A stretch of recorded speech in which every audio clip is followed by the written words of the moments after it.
I stared at Blake in disbelief as he knelt before me, holding out a sparkling diamond ring.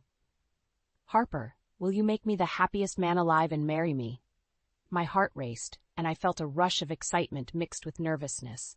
This was all happening so fast, but I couldn't deny the love I felt for him. "Blake, this is so sudden." "Yes, I will." He slipped the ring onto my finger and we embraced, garnering applause from the other patrons of the high-end restaurant. In that moment, everything seemed perfect, like a fairy tale come true. Little did I know, the fairy tale was about to take a dark turn. A few days later, Blake and I were having dinner at his parents' lavish estate, where I would officially meet his family. I had heard stories about their wealth and influence, and I couldn't help but feel a twinge of anxiety. As we sat down at the table, Blake's mother, Carolyn, fixed me with a scrutinizing gaze. "Harper, what's your highest level of education?" I shifted uncomfortably in my seat. I graduated from a community college while my mom raised me alone." Carolyn's eyes narrowed, and she turned to my mother, Jennifer, who had accompanied me. "You raised her alone?" Jennifer nodded, her posture rigid. "Yes, I'm a single mother. I've worked hard to provide for Harper." Carolyn scoffed, and before I could react, she picked up her glass of wine and flung it at Jennifer, drenching her in the deep red liquid. "Mother, what are you doing?" Blake exclaimed, but Carolyn silenced him with a wave of her hand. "This engagement is over," she declared, her voice dripping with contempt. "Harper is not a suitable match for our family." I sat there, frozen in shock, as Carolyn and Blake's father, David, berated us, their words cutting deeper than any knife ever could. As Jennifer and I made our way out, I overheard Blake's voice from another room. "Compared to Harper, Melanie is perfect. Educated, well-connected, it's a no-brainer." My heart shattered into a million pieces, and a burning rage ignited within me. Without thinking, Jennifer and I burst back into the room, startling Blake and his family. "You'll regret this, Blake," I spat, my voice trembling with fury. "I'll make sure of it." Jennifer's eyes burned with determination as she added, "We'll ruin your precious family's company if it's the last thing we do." With those words, we stormed out, leaving behind a stunned silence. The fairy tale had ended, and a new chapter of revenge was about to begin. The next few days were a blur of anger and humiliation. I tried my best to maintain a professional demeanor at work, but every time I saw Blake, a wave of resentment washed over me. "Harper, can we just act professional?" he had the audacity to ask one day as we passed each other in the hallway. I fixed him with a withering glare. "Don't talk to me. Ever." His face fell, but I couldn't bring myself to care. He had shattered my heart, and his family had treated my mother and me like garbage. Meanwhile, Jennifer was on a warpath, determined to bring down the Turners at any cost. "We need everything on them," she told me one evening over the phone. "Financial records, emails, anything that could be used as leverage." I nodded, though she couldn't see me. They'll never see it coming. With a newfound sense of purpose, I started paying closer attention to Blake's behavior at work. I noticed him taking frequent calls in hushed tones, disappearing for hours at a time without explanation. And then there was Melanie, the woman he had chosen over me. She would strut around the office like she owned the place, always throwing me condescending looks whenever our paths crossed. One day, as I was working late, I overheard Melanie on the phone in the break room. "Don't worry, baby. I'll take care of everything. Harper is no threat to us." My blood boiled at the smug tone in her voice. She had no idea what was coming. Over the next few weeks, Jennifer and I meticulously gathered evidence of Blake's misdeeds. Financial statements that didn't add up, emails discussing shady business deals, even recordings of him bad-mouthing his own family. "They're going to pay for what they did to us," Jennifer said, her voice laced with determination. I nodded, my jaw clenched. The Turners had made a grave mistake in underestimating us. Their perfect little world was about to come crashing down around them. With our plan set in motion, Jennifer and I decided to pay one final visit to the Turners' estate under the guise of returning Blake's engagement ring. As we pulled up to the imposing gates, my heart was pounding with a mixture of anticipation and dread. "Are you ready for this?" Jennifer asked, her expression steely. I took a deep breath and nodded. More than ready. We rang the bell, and a few moments later, the gates swung open, allowing us to proceed up the winding driveway. As we approached the front door, it opened to reveal none other than Melanie, her perfectly coiffed hair and designer outfit a stark contrast to our more modest attire. "Well, well, if it isn't the scorned ex-fiancée and her mom," she sneered, looking us up and down with disdain. Before I could respond, Carolyn's shrill voice echoed from inside. "Who is it, Melanie?" "Just some unwanted guests," Melanie called back, her lips curling into a smug smile. Carolyn appeared in the doorway, her nose turned up in distaste. "What are you doing here?" I held up the ring box, my hand trembling slightly. "I'm here to return the ring," Carolyn scoffed. "Get out of my house." But I stood my ground, feeling a surge of confidence coursing through me. "Not until you hear what I have to say." Melanie rolled her eyes. This should be good. Ignoring her jab, I pulled out my phone and hit play on the damning recordings we had gathered. Blake's voice filled the air, discussing shady business deals and misappropriation of company funds. Carolyn's face drained of color as she listened, her eyes widening in horror. "Blake, what have you done?" As if on cue, Blake himself appeared, his expression turning to one of panic when he saw us. "Harper? Mom, what's going on?" "You tell us, son." David's gruff voice came from behind him. "Care to explain these recordings?" Blake's mouth opened and closed like a fish out of water, but no words came out. Melanie, however, found her voice. "Blake, you assured me everything was above board. You lied to me." The tension in the air was palpable as the Turners turned on each other, accusations and insults flying back and forth. In the chaos, Jennifer leaned over and whispered in my ear, "Their empire is crumbling, just as we planned." I allowed myself a small smile, feeling a sense of vindication wash over me. The Turners had brought this upon themselves, and now they were reaping what they had sown. "Good riddance," I muttered, watching as Melanie stormed off, her perfect facade finally shattered. After the explosive confrontation at the Turners' estate, I expected Blake to slink away in shame, tail between his legs. Instead, he had the audacity to show up at the office the next day, acting as if nothing had happened. As I sat at my desk, trying to focus on work, I could feel his eyes boring into the back of my head. Finally, I couldn't take it anymore. "What do you want, Blake?" I hissed, whirling around to face him. He held up his hands in a placating gesture. "Harper, I know things got heated the other night, but can't we just move past it, for the sake of professionalism?" I let out a humorless laugh. "Professionalism? After everything you and your family put me through?" Blake's expression hardened. "That's ancient history. Melanie and I have moved on, and you should too." My blood boiled at the mention of his new fiancée, the woman he had chosen over me, only for her to turn on him when the truth came out. "Don't you dare say her name in front of me," I spat. "And don't think for a second that this is over. Your family's downfall is just beginning." Blake's eyes flashed with something akin to fear, but he quickly masked it with a smirk. "Whatever helps you sleep at night, Harper." With that, he turned and sauntered away, leaving me seething. The nerve of that man, acting like he was untouchable. Over the next few weeks, Blake continued to pester me, sending me emails and leaving voicemails, all in the name of professionalism. Each time I deleted or ignored them, my hatred for him growing stronger by the day. Meanwhile, Jennifer and I were hard at work, gathering even more evidence of the Turners' misdeeds. Financial records, incriminating emails, you name it. We were building an airtight case against them, one that would ensure their empire crumbled to dust. And then there was Melanie. The woman who had once looked down her nose at me now seemed lost and adrift, her perfect life in tatters. Part of me felt a twinge of satisfaction at seeing her brought low, but mostly I just pitied her. She had been just as much a pawn in Blake's games as I had. As the weeks turned to months, the walls continued to close in on the Turners. Their once mighty company was hemorrhaging money and clients, and rumors of their shady dealings were beginning to circulate in the media. Through it all, I remained focused and professional, letting my work speak for itself. And whenever Blake tried to engage me, I shut him down with a withering glare or a curt "leave me alone." The time for words was over. Now, it was time for action. And Jennifer and I were ready to deliver the final blow that would bring the Turners to their knees. As the weeks passed, my determination to bring down the Turners only grew stronger. Jennifer and I spent countless hours poring over the evidence we'd gathered, looking for any weak spots in their armor. "We need to hit them where it hurts the most," Jennifer said one evening, her brow furrowed in concentration.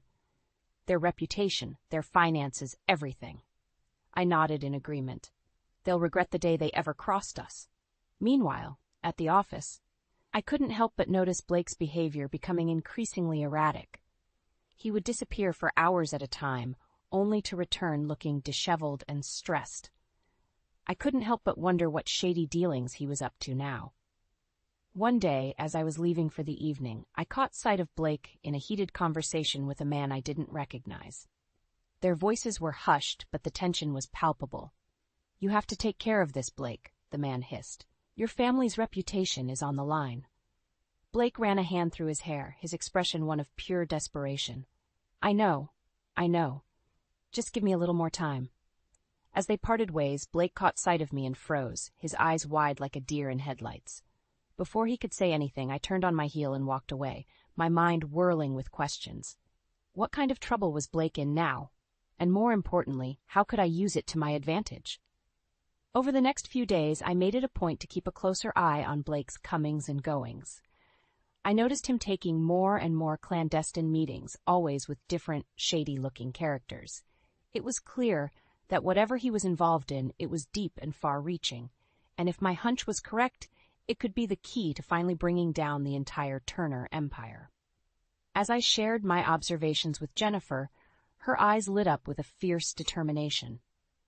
"We need to get to the bottom of this," she said, her voice steely. "No matter what it takes." And so we hatched a plan. We would tail Blake, document his every move, and gather as much evidence as possible about his secret dealings. It was a risky move, but one we were both willing to take. The first few times we followed him, it was relatively uneventful. Blake would meet with his associates, exchange hushed words and cryptic documents, and then go on his way. But then, one night, everything changed. We had been tailing Blake for hours, watching as he bounced from one seedy location to the next. Finally, he pulled up to a rundown warehouse on the outskirts of town. "This is it," Jennifer whispered, her grip tightening on the steering wheel. "I can feel it." We watched with bated breath as Blake slipped inside, disappearing into the shadows. After a few tense minutes, we decided to follow, our hearts pounding in our chests. What we saw inside that warehouse would change everything. After months of meticulous planning and gathering evidence, the time had finally come to confront Blake and his family head-on. With a deep breath, I steeled my nerves and rang the doorbell of the Turner estate, Jennifer by my side. The door swung open, and there stood Melanie, perfectly coiffed as always. Her eyes widened in surprise when she saw us. Well, if it isn't the scorned ex and her mother," she sneered. "Come to beg for scraps." Before I could respond, Carolyn's shrill voice echoed from inside. "Who is it, Melanie?" "Just some unwanted guests," Melanie called back, her lips curling into a smug smile. Carolyn appeared in the doorway, her face twisting into a scowl. "You two have some nerve showing up here." I held up the ring box, my hand steady despite the adrenaline coursing through my veins. "I'm here to return the ring, Carolyn, and to settle some unfinished business." Carolyn scoffed. "Get out of my house before I call the authorities." But I stood my ground, feeling a surge of confidence wash over me. "Not until you hear what I have to say." Melanie rolled her eyes. This should be good. Ignoring her jab, I pulled out my phone and hit play on the damning recordings we had gathered. Blake's voice filled the air, discussing shady business deals and misappropriation of company funds. Carolyn's face drained of color as she listened, her eyes widening in horror. "Blake, what have you done?" As if on cue, Blake himself appeared, his expression turning to one of panic when he saw us. "Harper? Mom, what's going on?" "You tell us, son," David's gruff voice came from behind him. "Care to explain these recordings?" Blake opened and closed his mouth like a fish out of water, but no words came out. Melanie, however, found her voice. "Blake, you assured me everything was above board. You lied to me." The tension in the air was palpable as the Turners turned on each other, accusations and insults flying back and forth. In the chaos, Jennifer leaned over and whispered in my ear, "Their empire is crumbling, just as we planned." I allowed myself a small, satisfied smile. The Turners had brought this upon themselves, and now they were reaping what they had sown. As Melanie stormed off in a huff, her perfect facade finally shattered, Blake rounded on me, his eyes blazing with fury. "You did this," he spat. "You and your mother have gone too far." I met his gaze unflinchingly. "No, Blake. You brought this on yourself with your lies and deceit. It's time to face the consequences." With those words, I turned and walked away, leaving the Turners to their imploding empire. The battle had been won, but the war was far from over. The fallout from our explosive confrontation at the Turner estate was swift and severe. Blake's family was in complete disarray, their carefully constructed facade crumbling around them. As the news of Blake's shady dealings and misuse of company funds hit the media, the Turners found themselves under intense scrutiny from the public and the authorities alike. Carolyn and David were forced to make a humiliating public statement, apologizing for their son's misdeeds and vowing to cooperate with any investigations. But even as their empire teetered on the brink of collapse, the Turners remained defiant, lashing out at anyone and everyone they could. Blake, in particular, seemed to have lost all sense of reason. "This is all your fault," he raged at me one day, as we crossed paths in the office. "You and your mother have destroyed everything." I met his gaze coolly, unfazed by his outburst. "We only exposed the truth, Blake. Your own actions did the rest." He let out a bitter laugh. "Truth? You have no idea what the truth is, Harper." Before I could respond, he leaned in close, his eyes burning with a mix of anger and desperation. "You think you've won, but this is far from over. I'll make sure you and your mother pay for what you've done." His words sent a chill down my spine, but I refused to show any fear. "Is that a threat, Blake?" He stepped back, a cruel smile twisting his lips. "Take it however you want, Harper. Just know that no one crosses me and gets away with it." With that ominous warning, he turned and stormed off, leaving me to wonder just how far he was willing to go to exact his revenge. In the days that followed, the Turner family's dirty laundry continued to be aired for all to see. It seemed like every day brought a new bombshell revelation, from shady business deals to illicit affairs and everything in between. And through it all, Blake remained defiant, refusing to take responsibility for his actions. Instead, he doubled down on his threats against me and my mother, making it clear that he wouldn't rest until he saw us suffer. But as the walls closed in on the Turners, a surprising ally emerged, Melanie, Blake's former fiancée. Scorned and betrayed by the man she thought she knew, she had no qualms about spilling every sordid detail of their relationship and Blake's misdeeds. "He lied to me from the start," she revealed in a tell-all interview. "I was just another pawn in his game, a means to an end." As Melanie's revelations hit the airwaves, the public's outrage towards Blake and his family reached a fever pitch. Protests erupted outside the Turner estate, with people demanding justice and accountability. And through it all, I remained steadfast, my resolve only strengthened by the knowledge that we were on the right side of this battle. Blake and his family had brought this reckoning upon themselves, and now they were facing the consequences of their actions. As the dust settled and the Turners' once mighty empire lay in ruins, I couldn't help but feel a sense of vindication. We had fought for what was right, and in the end, the truth had prevailed. In the aftermath of the Turner family scandal, the fallout was swift and severe. Blake's father, David, was forced to resign from his position as CEO of the company, and Carolyn found herself ostracized from the social circles she once ruled with an iron fist. As for Blake himself, he faced a slew of legal troubles, with investigations into his shady business dealings and misuse of company funds. It was a humiliating downfall for someone who had once seemed so untouchable. Through it all, I couldn't help but feel a sense of vindication. After months of meticulous planning and execution, our revenge had been achieved. The Turners' once mighty empire was in shambles, their reputation in tatters. "They got what they deserved," Jennifer said to me one evening, a satisfied smile on her face. "Their empire is crumbling, and it's all thanks to us." I nodded, feeling a weight lift off my shoulders.